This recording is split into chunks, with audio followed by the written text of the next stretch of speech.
And yeah, just to let everybody know that with our night cameras, this is infrared, so it's primarily just red light, except for since this is a watering hole close to Vutela, one of the lodges, they do have a spotlight for the guests to be able to see some of the wildlife at night.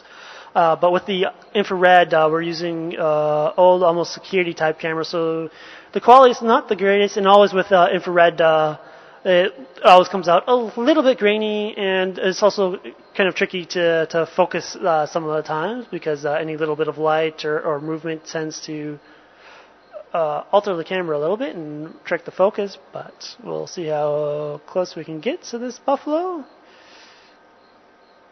at night. All right. And as it drinks, I'll come back to the questions.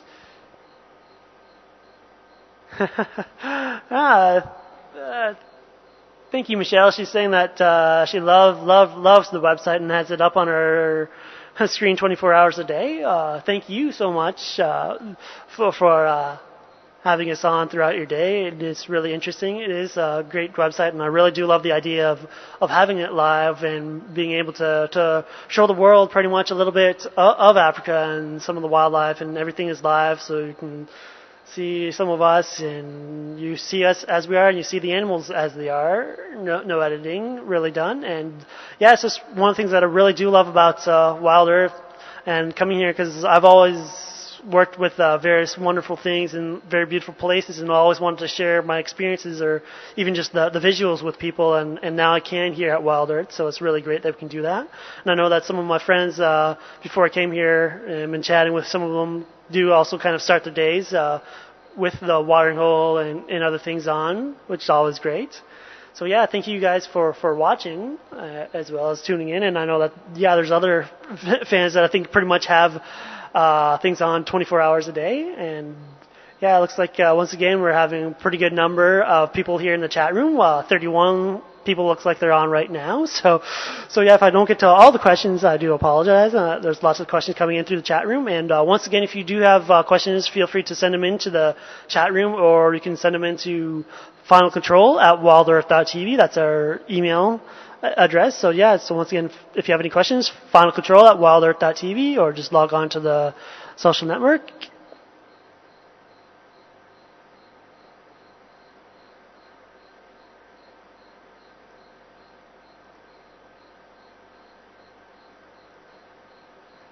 All right, it looks like a bunch of people are also just kind of helping out with, some people are having problems with their feeds, and that's one of the other things that I really do love about the Wild Earth.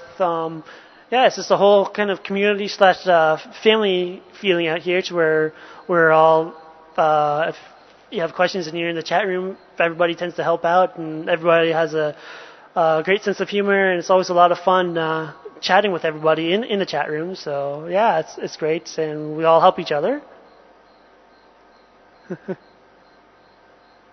Okay, looks like tonight's the night that looks like the U.S. is switching to daylight savings time. So looks like it's 11:20 a.m. in Oregon. Looks like 2:20 in New York.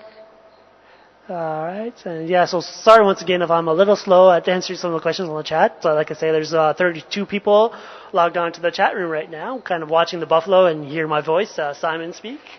All right, but yeah, it's great.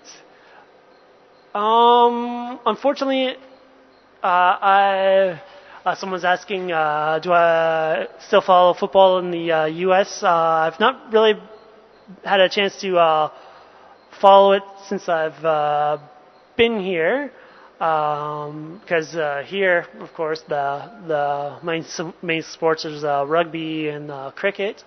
But I haven't ever really had a chance, and seeing how the buffalo moved off, I'll just pop back to me here in the final control. But for football, no, I haven't been following it. I might kind of keep my eyes peeled on the internet or look into it. All right, and let me just kind of go back quickly and get the cam that I can still see back out of focus, so that if any other animals come out, I can quickly switch back over.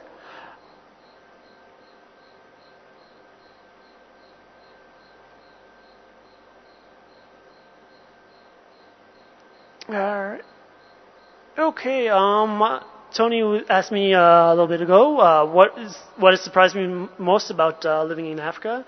Actually, today on just the drive back from the Hoedspruit, just I was actually staying a little bit outside of a town of Hoedspruit, which is about maybe 2 hours drive away from here. But Pete Brought and I decided to take a more scenic route home through the canyons. And one of the things I was noticing and thinking about when we were driving along is kind of it's amazing how different the world is, yet how similar it is. When we were driving, some of the places just kind of felt like I was back in some of the parts of the U.S. and Canada. So it's just amazing how different the world is, yet how similar some places are. But as for surprising things, let's see. Yeah, I'll have to kind of think a little bit about that. But just one of the things is the people have been so wonderful out here, just always helping hand and just really just kind of friendly out here, which has been a lot of fun. Yeah, and I'm really actually enjoying living in Africa and seeing the different cultures and the different people and hearing the different stories. So that's a lot of fun. Yeah.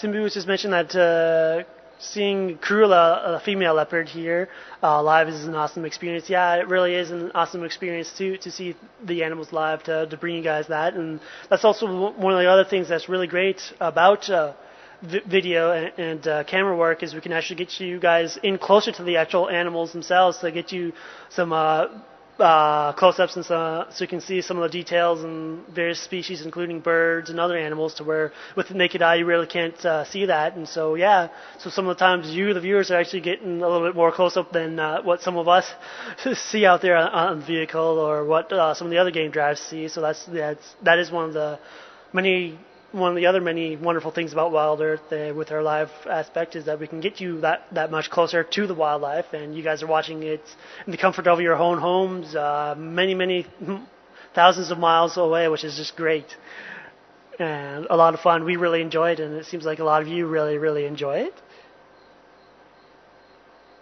All right, looks like I have some more questions about football. When I am home, do I watch football? If so, what are my favorite teams? Yeah, it's for the professional NFL. I've still kind of got a thing for the 49ers, but I know they're not the greatest, but they're there. So yeah, they're one of my favorites, and I'm a little bit of a Broncos fan as well. But I'm not like a diehard fan of any type. I just enjoy watching various games.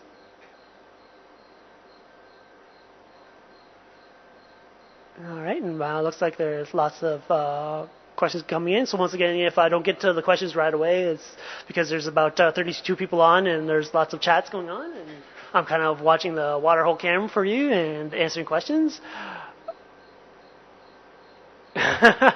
Looks like some people are saying stop trying to recruit fans with the football. All right.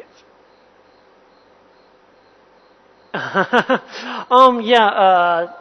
Thanks, Annie. She's mentioning that when Peter was doing the walkthrough through the camp, there was one day where we were down, and so they just did we brought you an improvised live kind of walk to where we just stayed around the camp, and he was just showing where everybody was, and he failed to mention, I think he just kind of spaced out which cabin was mine or where I stayed at in the final control, to where I noticed that when I was watching it live, as well as I think my mom and some others caught it. I actually just, my room was right next to the final control, so you could actually see it. Mine was one of the windows in there when he pointed out the final control. My bedroom door is actually right next to the couch there, so that's where I stay. I stay right next to the final control.